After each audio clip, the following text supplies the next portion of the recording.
4절에서 14절까지 한 절씩 교독하겠습니다. 제가 먼저 4절 읽습니다. 그의 모양은 말 같고 그 달리는 것은 기병 같으며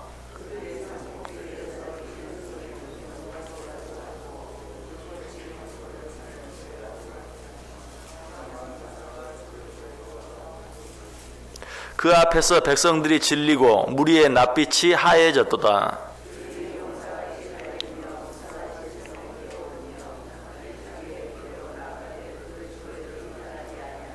피차에 부딪히지 아니하고 각기 자기의 길로 나아가며 무기를 돌파하고 나아가나 상하지 아니하며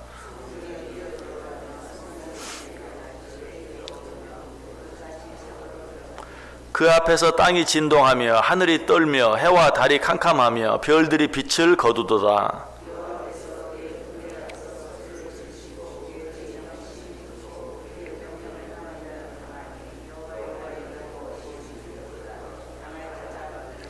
여호와의 말씀에 너희는 이제라도 금식하며 울며 애통하고 마음을 다하여 내게로 돌아오라 하셨나니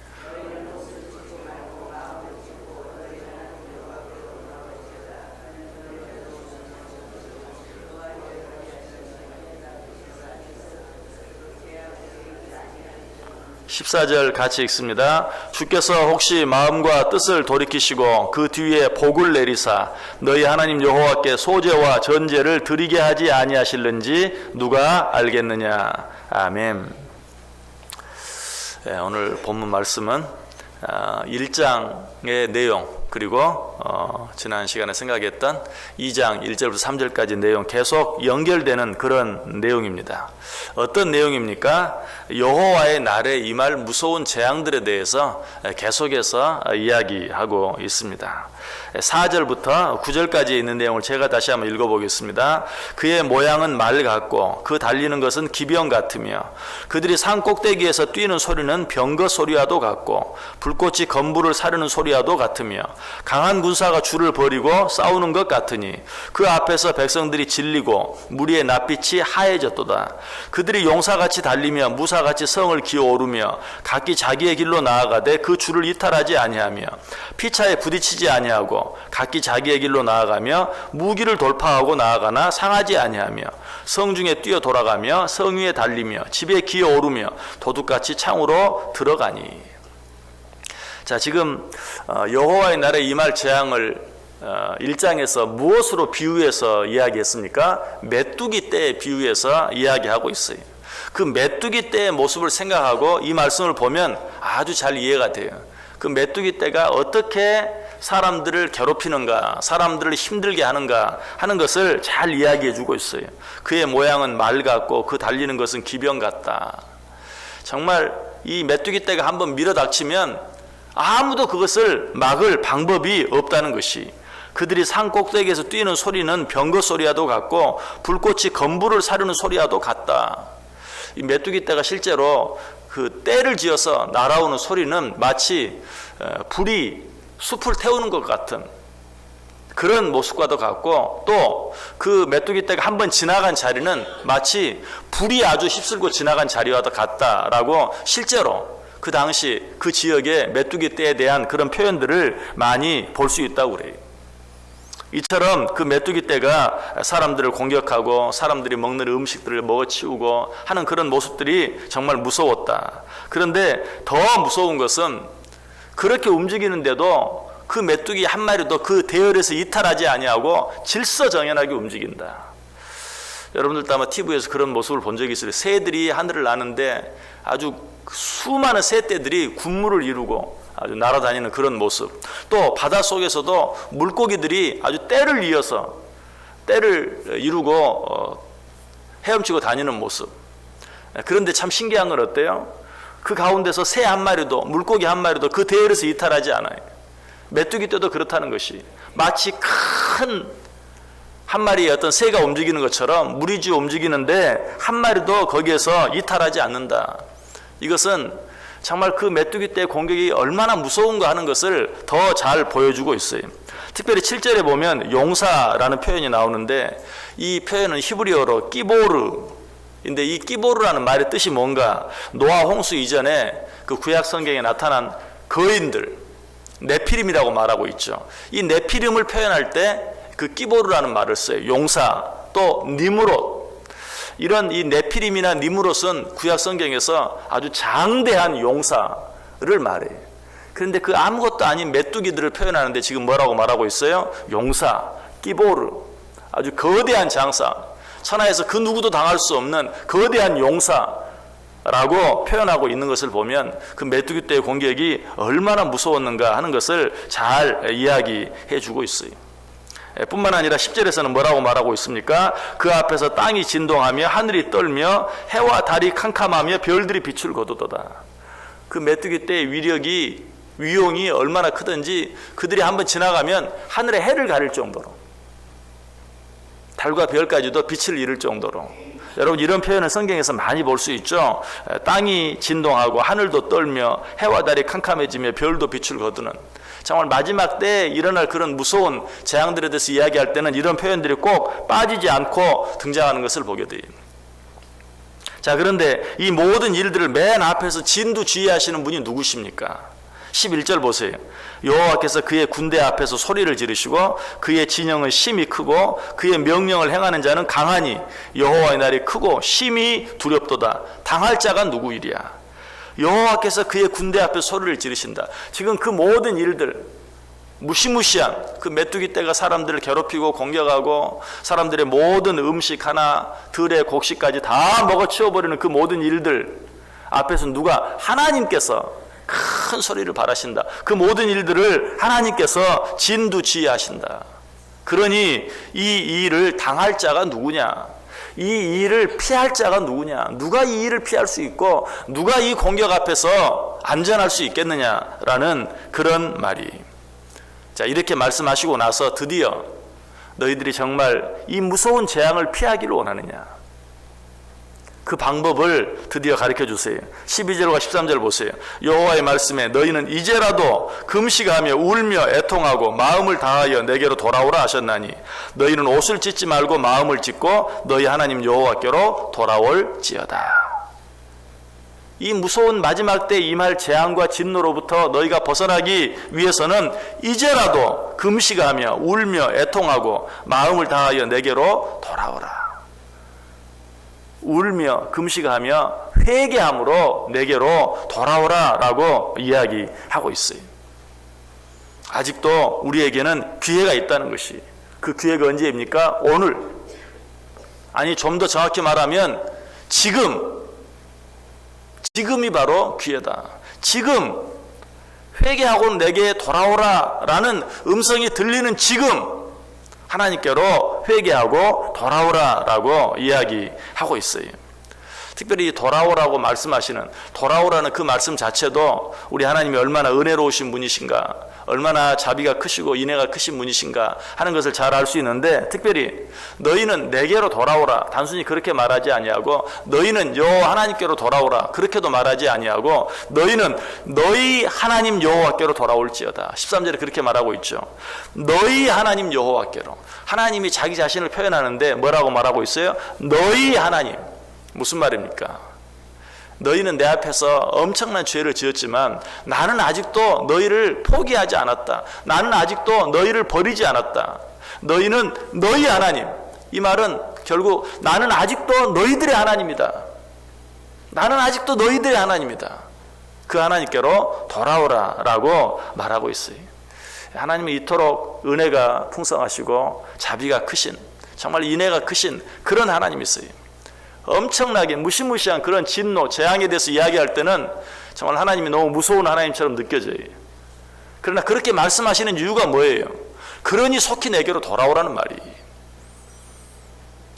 성경에 나타난 그런 무시무시한 그런 경고들, 재앙들, 환난들, 시련들, 징계들, 이런 것들을 볼 때마다 우리는 하나님이 무서운 분이라는 사실보다도 하나님이 왜 그렇게 말씀하시는가, 이렇게 무서운 진노와 이렇게 무서운 재앙과 이렇게 무서운 환난을 피하기 위해서 너희는 내게로 돌아오라, 우리를 부르시는 하나님의 사랑의 음성인 것을 깨달을 수 있어야 돼요. 오늘 본문도 그래요.